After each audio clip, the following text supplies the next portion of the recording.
357 GPM. I mean, if you give Skylar as a goal laner to have this much potential to get that GPM, it definitely will give so much of the boost and advantage to your own team. There is a reason why Skylar is called the gold standard. Even though nowadays Claude as a hero has fallen a little bit in usage compared to more popular picks like Natan and Harriet, in the right hands it can still cause so much chaos. And this is, mind you, in a lane where he's supposed to be losing early to his counter matchup, Elra on the Harriet. RRQ were very smart, putting extra attention onto his lane in particular because they knew that as long as he wasn't losing the Kelra, and Kelra tried to actually hold out with the Zaman Force. It didn't lock on to anyone that he wanted to because it was denied countless of time by E-Dog himself. And even despite the fact here, this is a little bit of overextension, but it was necessary. Those are the crucial sacrifices that was done by Team RRQ HOSHI, that they want to actually get it done as quickly as possible, at least get those 2 turrets to be taken out immediately. And they just needed this Lord. If they got the Lord, it was already enough. And no matter how it is, despite the fact that Team FANATIC ONIC tried to find a way to push into the back lane of RRQ HOSHI, it was denied every single time by E-Dog as well as Darren as himself to make sure that the backline will be covered up. Yeah, unfortunately, ONIC's lineup is kind of full commit, not just in terms of team fighting, but in terms of scaling as well. They're not very suited for macro play. They can't split the map. They can't open it up. In fact, it's RRQ who can do that more easily. So with all of these extra tools and very smart early game play to negate the initial advantage that the opponents may have had, RRQ were able to eke out victory in game number 1. We are seeing an evolution here because this is typically not gameplay that would be associated directly with Indonesian teams, but as time passes, we're seeing a lot of growth across the mlbb community as a whole. Agree, definitely. I mean, this is just the first round for RRQ HOSHI versus FANATIC ONIC. Let's see if our Philippine teams will be able to respond even better at the round number 2. We're coming up right after this with the short breaks coming up next, guys.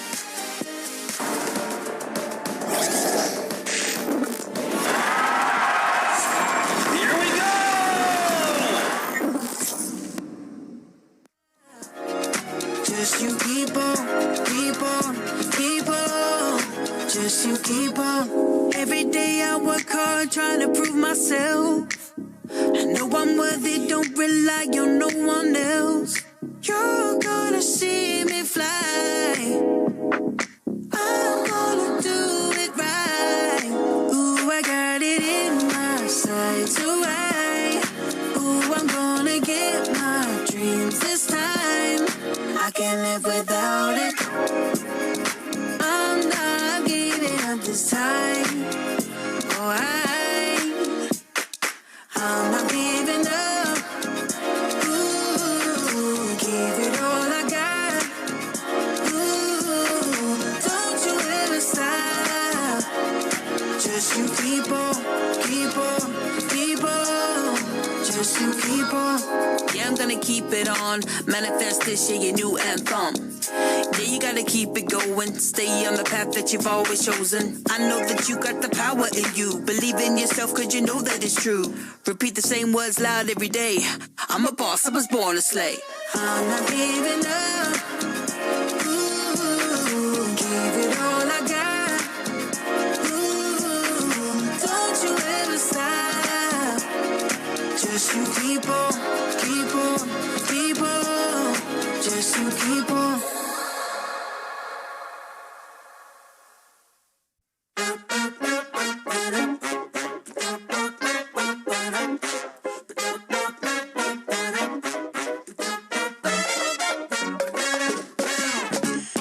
I forgot what it feels like to stop and just do nothing. Like I was waiting for a reason to just be, yeah. I wanna flow like the summer breeze, catch this wave and just be buzzing. High on life, yeah, I'ma stay right here. Whoa, cause I've been going too hard, always take it too far. Really need to slow down and breathe. Been ignoring the signs, sucked back into the grind till a little birdie flew by and said, relax, don't worry about it, don't stress about it, don't let it get you down, no, no. Relax, stop running around and take a step it's all good in the hood. Oh, oh, oh, oh, oh, oh, oh, oh. And we are live again here for the FANATIC ONIC Philippines versus RRQ HOSHI.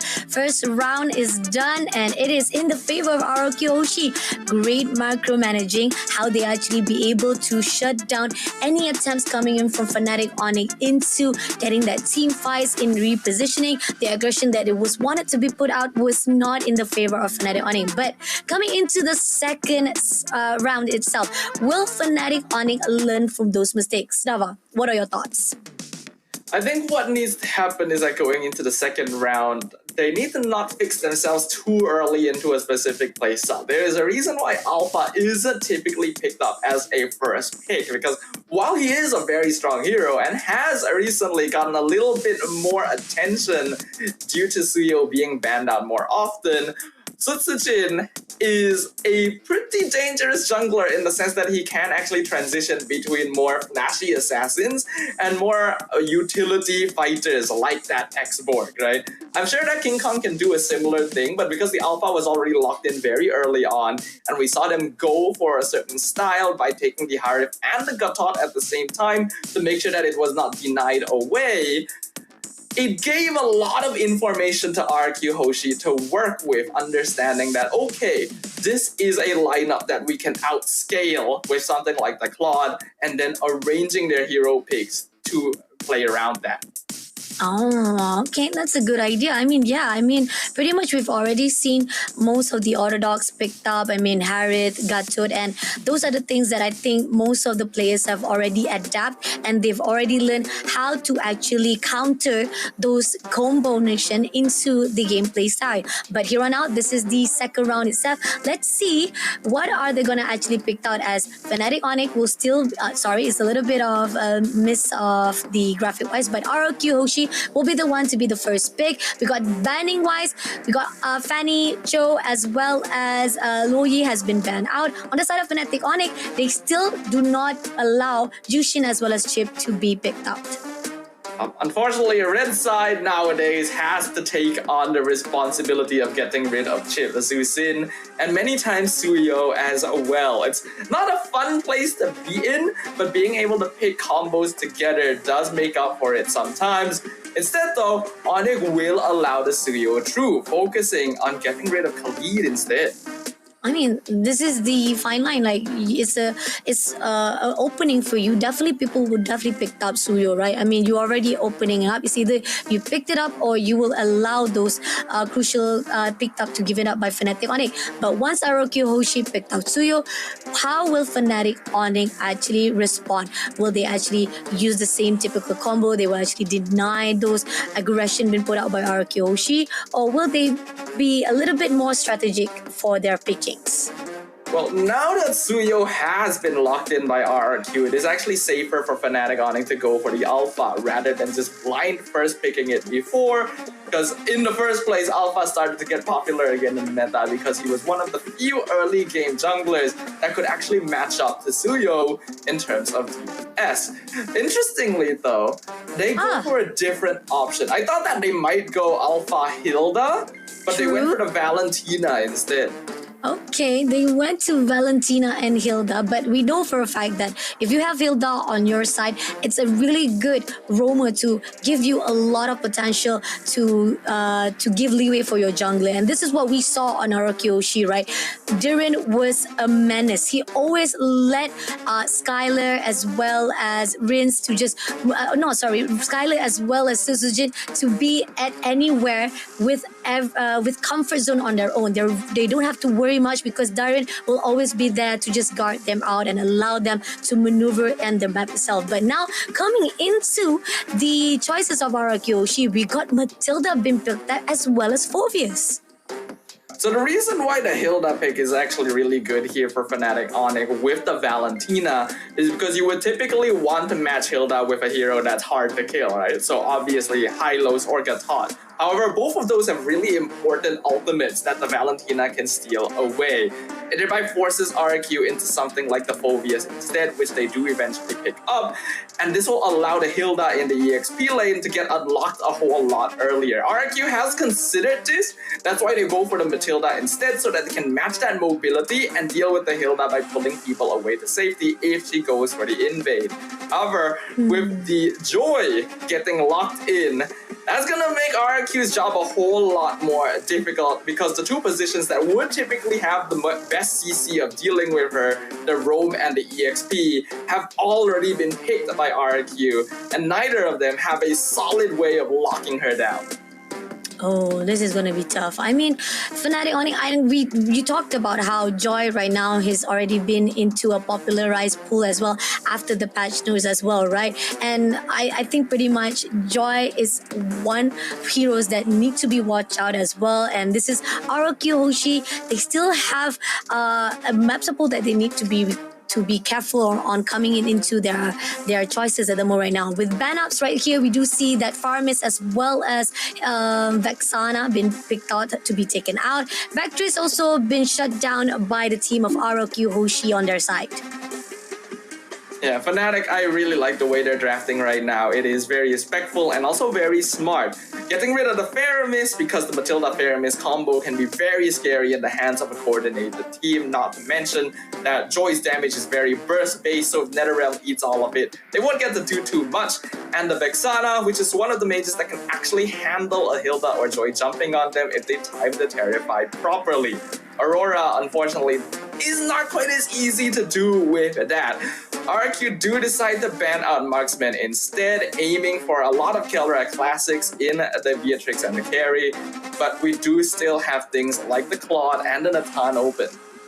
Yeah, that's true though. So doing on the side of Fnatic ONIC, I mean, pretty much they don't really have much to worry because the pool is still open for them. A lot of the heroes that Kara can use, as well as the fact that I think there's a possibility that you can still pick up anyone to actually distinguish as, or even have those individual fights that is RRQ HOSHI will try to do, will not be in the favor of them. But no, are you kidding me?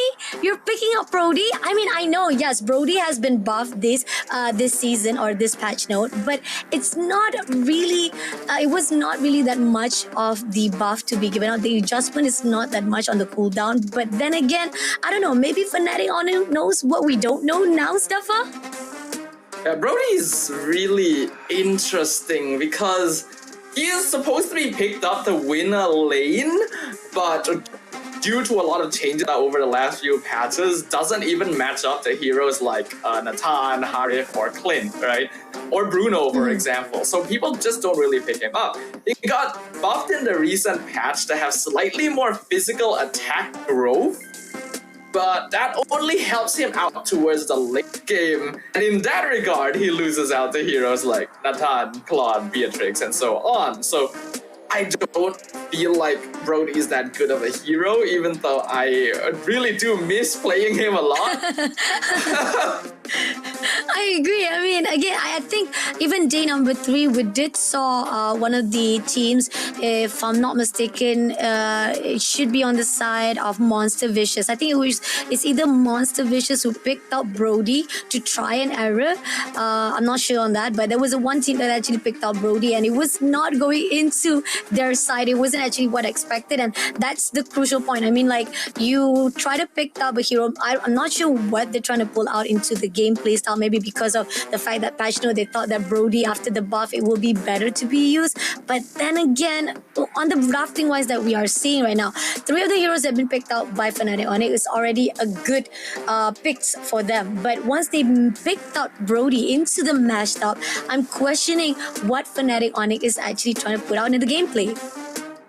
Yeah, unless it turns out that the Brody pick was actually some sort of mistake, because there was a little bit of glitching going on there. True. We're gonna wait a little bit on news of that, because we're not too sure yet whether the Brody pick was for real or not. We will update you guys in just a little bit. But in terms of the rest of the pickups, I am actually liking Fnatic ONIC's draft just a little bit more right now, although it is actually harder to execute. Agree, definitely. I mean, we're do truly sorry on the side of the drafting phase bugginess. I mean, we're unfortunately not able to actually capture it for a while, but hopefully we'll be able to get it as soon as possible so that we can actually get a full picture of what is it going to be like into this second round of the first series. Will it be on the side of Fnatic ONIC to be able to control what are the response that is required going into RRQ HOSHI? Because so far right now, RRQ HOSHI, let's take a look on the heroes that have been picked out by RRQ HOSHI, right? I mean, they have, I mean, not to say not a good response, but it's those two crucial points where you have Suyo, yes, it's a meta heroes to be put out and you have to be careful, but I like the fact that they actually have Hilda to chase him around to make sure that he can actually cover the grounds, and we've seen this already happening in SPS. Open finals, despite Suyo is one of the metas, having Hilda on the opponent side as a roamer, you will be denied immediately of your movement. There are certain times that it's going to be crucial for the side of RRQ HOSHI, how they're going to actually try to get the resources they needed into fighting at that mid stage of the game. And they purposefully manipulated the draft. Right? Without Suyo on the red side, blue side has to pick it up. You cannot give it over to red side when you have it available. Because of that, they get to have the Hilda first, and they also banned out the Khalid instead of Suyo, so that RRQ HOSHI would not have their own early game EXP laner to match up against Hilda and maybe do invasion themselves. Agree, definitely. And looking on the side of the play style that we saw on round number 1, this is where we are seeing Fnatic ONIC is doing a little bit better on their calculation on what they want to actually portray here into the gameplay. So otherwise, right now, before we even get the complete setup or the setup of the heroes lineup that is going to be into round number 2, so far Fnatic ONIC, I think that if they have what they want into the heroes lineup, and besides the Brody bugginess that we're not sure if they really do pick up, I think Fnatic ONIC will have the good consciousness or even control-wise into this round number 2. But again, executional difficulty is there. Joy is not really a hero that a lot of people will have practiced recently, though I'm sure that junglers on both sides would have no problem with it. But it means you gotta draft around making space to get that electrifying beat set up. In comparison, Suyo is just a Swiss Army knife. He is ready to go at any time and has so many tools to deal with. Plus, literally impossible to contest objectives against him because of that soul sever. It does so much percentage damage. Agree, definitely. And looking on the side right now, how Team RRQ HOSHI, they are being pushed because of that. Hopefully, because they've already well known on the usage of Suyo, despite the fact that we are going to have a fight between the junglers and junglers, there's a possibility if they can actually hold a really good movement, because I do think that Joy on the late game is going to be tough, because Suyo wise, yes, on the early stages, if he will able to maneuver on all of the invasions or even the struggleness or the borderlines that been put out by Hilda itself, maybe there's a possibility that RRQ HOSHI will be able to run away with this round number 2. Yeah, it's hard to say for now though. And based on game number 1, it's already being seen that it's kind of expect the unexpected here. True. Because historically, we know ID teams to be a little bit more aggressive early and to go for those snowball fights in terms of microplay, and PH teams to be more macro and late game scaling focused. But in game number 1, it was actually the direct opposite, where Fnatic ONIC Philippines had to make something early with the alpha, and RRQ HOSHI was the one slowing down the game so that Cloud could farm, and then they win by macroing the map and splitting apart their opponents. It shows that there's been enough advancement that you can never really place a true identity onto a specific region, and you gotta be able to draft and play with any possibility in mind. Agree, definitely. And just a fun fact again for those of you guys who have just joined in into the live stream, we're having a little bit slight technical difficulty. This technical pause is because of the fact that we're not getting the feed that we want from our from the side of our game right now, and we would love to see what is happening right now. Like either or not is the game has already started or have they actually done their drafting wise, because so far right now they've already picked out 3 of their heroes, and we're still holding on to see whether or not they've already done their draftings. And going into round number 2, will it be a good case of fight between the two teams, RRQ, HOSHI? How they're going to actually be able to control the movement of Team FANATIC ONIC on this round number 2? So far, round number 1, they have been successful. RRQ, HOSHI, I like the fact that they read FANATIC ONIC's movement, and hopefully on round number 2 that could be also another case of FANATIC ONIC also doing the same thing as well. Now they're reading, they're going in for the respawn that is very well right now with all the drafting they've done, but we still haven't had any idea what it's going to be like coming into this round number 2. Yeah, as we know right now, we are having the people behind the scenes work their hardest and as fast as they can to resolve the technical difficulties that we are facing so that we can jump into game number 2 ASAP. So apologies to everyone, and thanks for being patient with us. Don't worry, game 2 is going to come back very, very soon. In the meantime, though, RRQ currently 1 game up against FANATIC ONIC. I'm sure that there's going to be a lot of people out there who didn't expect this result, right? And I'm sure that power scalers all over the internet are already having a field day before the series is even concluded. Agree, definitely. I mean, I was actually expecting on RRQ's side HOSHI to be shut down in the early stages, because that was what we saw on the early 2 minutes or even on the 4 minutes itself. Because the fact is, RRQ HOSHI, they try to actually put out a really good fight, but FANATIC ONIC was the one who actually put out a really good aggression. But now, finally, this is round number 2, guys. I'm really, really sorry again on behalf of our side, but we are now going into round number 2, RRQ HOSHI, Indonesia versus FANATIC ONIC, Philippines. Ooh, and it looks like we've already missed a good chunk of the action, actually. We are nearly 8 minutes into the game. The kill score currently 8-6 in favor of FANATIC ONIC, but the goal score actually not too far apart. Looks like the Brody pick was actually for real, and Kelra has been doing pretty good so far. 2-1-3 score, and very close to taking out Edog there too. Oh, Edog, a little bit too aggression right now, but he had to pull it. But on the other side, we do see Edog trying to insert himself. That's not going to be a good overextension, but Kirk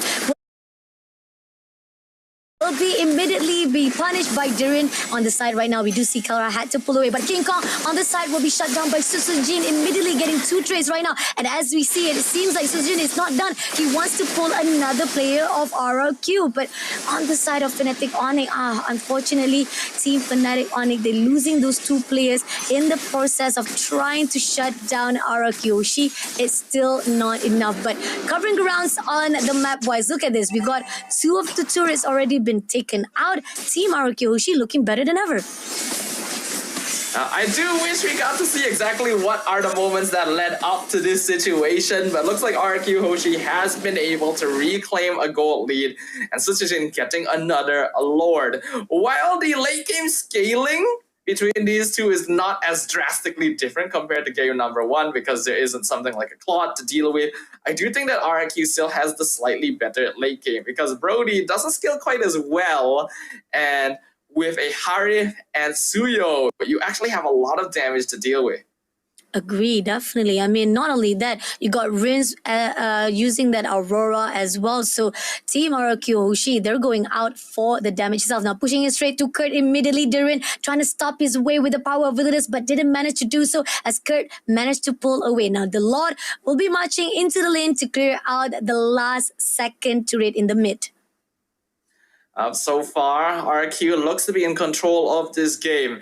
FANATIC ONIC, they do have tools. Valentina and Joy actually do a surprising amount of DPS once they've got a few items under their belt. But Susujin just finished his BOD. So being able to control the fight is very, very crucial. Briscoe going to be the only real form of setup that FANATIC ONIC can play around on that Arlet, but if the timing is incorrect, Rins, who did end up going Aurora in the end after Vexana got banned out, will be able to take over the fight. Oh, King Kong versus Suzujin going in for the slash, but doesn't manage to get the knocks that is needed. King Kong still survive it out. Jungler versus jungler, it does seems in the favor of King Kong though, because Suzujin had so much damage, but RRQ HOSHI with a really good call out respawn wise, that's the reason why King Kong had to pull away before he's been ganged out.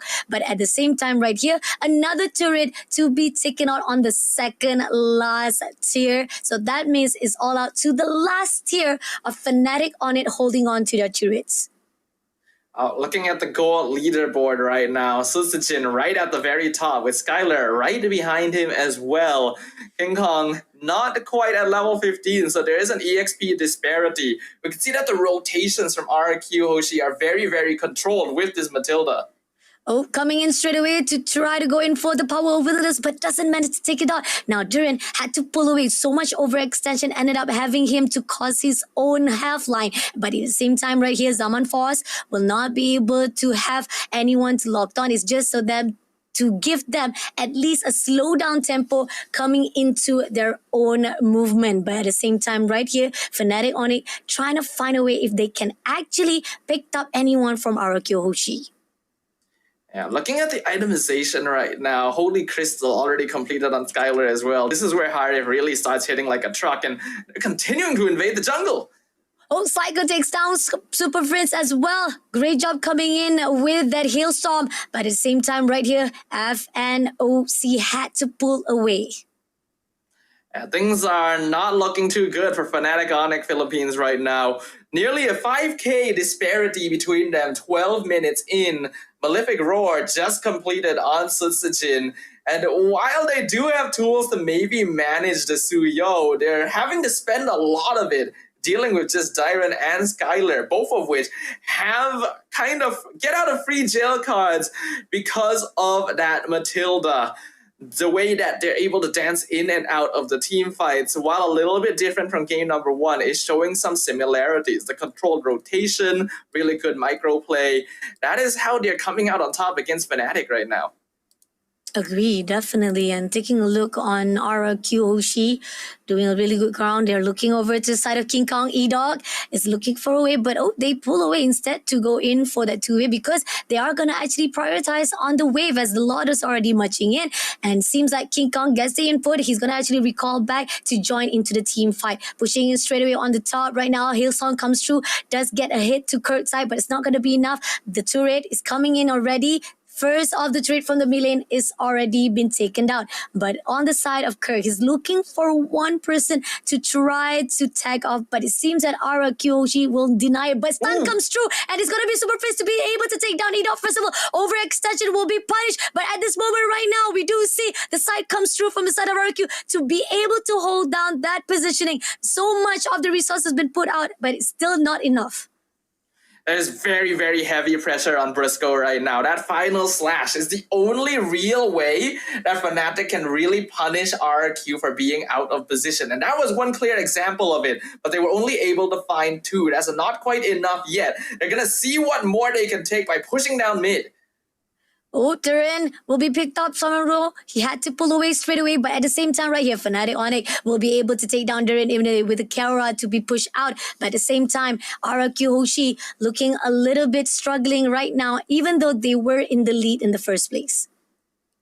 Yeah, that is the momentum that ONIC really, really needed. RRQ are still fine. They still have a 5k net worth lead. That's just a momentary stopgap in their advancement. But they cannot allow that to happen a second or third time. Briscoe's positioning keys needs to be paid attention to, and they cannot group out right outside the base because that just sets up perfectly for a flicker final slash. FANATIC gonna use this opportunity to take as many structures as possible and look to regain control over the map so that they can more easily contest the next neutral objective. Agree, definitely. 30 seconds on the clock, Lord will be spawned out, and it seems that they're trying to actually push this wave to the side of Team RRQ Hoshi. Let's see if it's gonna be in their favor. Spotted out Kirk in the bushes. They will get the info they required.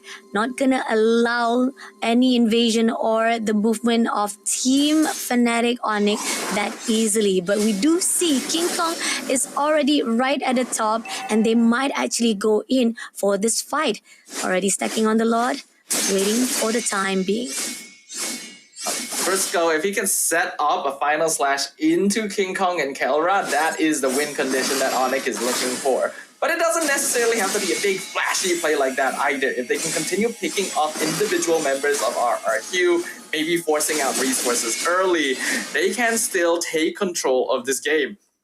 Oh, but they picked up, almost able to be taken out a little bit too overextension coming in from RRQ, but still they managed to actually reposition themselves. But right now, Ido try to find a way to take down Prince, but on the other side, King Kong a little bit overextension. Oh, but he managed to pull away. Even that Zaman support able to take down Brusco immediately. Now they're pushing it to Kelra. Takes down Kelra immediately by Susujin, and that's going to be an opening. But Super Prince tried to move away as quickly as possible, but will he be able to do so? So much damage been put out. Team RRQ Kazu try to hold it out. Even with the shots coming through by Scarlet, is still not going to be in the favor, but still, that's already the enough damage that is needed. But Kurt, all by himself, tried to clear out the wave coming into the mid lane. Not sure what is going on, but Kurt now will be joining into the team fight. He tried to finish off the mid lane, but this Lord will be able to clear out to give the opportunity for RRQ Hoshi to march on again into the baseline of FANATIC ONIC. Kirk definitely doing God's work though. That's basically the only thing that he can try to do there, slow down the middle wave. Because if he didn't manage to do that, it would have collapsed with RRQ at the same time when multiple members were already taken out. And that could have actually been the end of game 2. There's no way that Kirk is going to be able to rejoin the fight after all of that. So dealing with wave management and making sure housekeeping is kept up is the best way to maintain the game state. Unfortunately, because Briscoe missed the, well, he did land the flicker final slash, but his team wasn't close enough to follow up, and that's the major thing. Oh, but Susujin is in a very tough situation right here, but he will be able to take down by King Kong. Now, FANATIC ONIC denied immediately 2 of the players of RRQ Hoshi as well, taking out Rince as well. Even with the Lord itself is already marching into FANATIC ONIC, they don't have enough of resources to be put out. So here on out, it seems that King Kong will try to actually go in. Nope, he doesn't actually try to go into, because that's not a really good position to fight out with RRQ Hoshi. A bit of a mistake by Susujin there. He definitely should have left. If he was counting the timing, he would have known that the skill 2 of Joy was already back up, and a single hit would have been enough to take him out. And if he's gone, there's no way that Rince can follow up, because the Aurora just has a hard time catching that Joy. If I get that they were probably trying to split push the wave and maybe hold King Kong back from rejoining his friends so that maybe the rest of RRQ could push in with the Lord and end the game. But because they lost 2 members there, King Kong was able to get back, FANATIC was able to regroup, and the Lord that RRQ had so painstakingly gained for themselves amounted to really no advantage on the map at all. And the longer the game goes, the more control FANATIC is able to take for themselves. This Suyo, while still able to do a lot of DPS in the last few minutes, is pretty squishy once you get to that stage, and Joy actually starts taking over with the amount of anti-CC that she can play around. Oh, agree, definitely. And this is a crucial point coming in from RRQ Hoshi. They have to time it right, gotta be careful. And it seems that Brusco is gonna try to find a way to break into the back line of RRQ Hoshi, but it's gonna be Kirk, try to initiate it, but they pull away, denying any movement coming in from FANATIC. Super Prince also just overlooking from the distance, but it's going to be Duran who tried to go in for the initiation, but doesn't manage to do it. Even with the Hailstorm, denies any movement coming in from FANATIC. Try to get that info as much as possible, but Team FANATIC ONIC is all over the place. Yeah, neither team is going to look to commit right there. Information is the battlefield right now. As we approach the 20-minute mark, Kirk, his job is just to stand in front, provide scouting, and see where RRQ is. Briscoe, despite being on an Arlet, actually wants to stand back so that he can come in at the opportunistic time to get a flicker final slash and put RRQ out of position. The best case scenario, if they've already spent resources trying to dive into FANATIC ONIC. That mistake has already happened to them once. I highly doubt it'll happen again. It's going to really come down to how well FANATIC ONIC can control the map and split apart the members so that they get a false sense of security that maybe they can start a fight. Oh, agree, definitely. I mean, looking on the side right now, they are great in positioning wise. The RRQ not allowing any of the backline comes in, even FANATIC also not giving any of the space to come through. But here on out, we do see Darren going for initiation again. Everyone comes through. Briscoe right on the pick, but doesn't manage to connect the dot as quickly as possible. And FANATIC ONIC pull away as quickly. And now, Team RRQ HOSHI, they want to get this slot immediately done. They're going to try and control the Lord Pit right now. FANATIC ONIC right on the edge. And the fight starts again. The fight starts again. Kara will be picked out immediately by Darren. But at the same time, that Zaman Force will deny it of the movement, but he'll be able to take down Briscoe as well. Pushing into King Kong. Darren going in for the power for the fight off the side of King Kong, but doesn't manage to pull through. But Super Friends, Wind Back take out. Overextension come through, but Susagen will be able to take down by King Kong. But now, Team RRQ, they want more. They're going to try to push into Super Friends. Going in with the Hailstorm. Doesn't connect the dot. Skyler try to push away, slowing it down with the movement. Hailstorm again, and managed to take down Super Friends immediately. And now leaving 2 more plays to go. King Kong right in the open. They're looking for a way. Darren try to slow him down. Goes in for the slash. Doesn't manage to slow him down. And Team RRQ HOSHI just try to do as much damage as they could. But they want to finish this off already. Kurt comes in the fight. In between. He tried to survive it up. But Riz takes him down. And now 1 more play to go. Goes in for the team wipe out. And this is the end as RRQ HOSHI wins the series with 2-0. Such a good example of taking advantage of opportunities right in front of you. While FANATIC ONIC was doing their best to hold their position to maybe steal away some resources, RQ was able to identify that, hey, they are actually split up looking for an angle, and if we can jump on Kelra as well as King Kong at the same time, then we have them on the ropes. After that, it's all a matter of chasing them down because they just have so many ways of doing so, especially with Matilda, Suyo, and Harif on their side. I think Super Prince actually played a really huge role in delaying that final push. He actually managed to pick off Sutsujin. Unfortunately, it was a 2v5 at that point, and the game was basically over. RRQ defying the odds and taking a clean sweep against the Filipino champs. Wow. I mean, I think we did not expect this coming from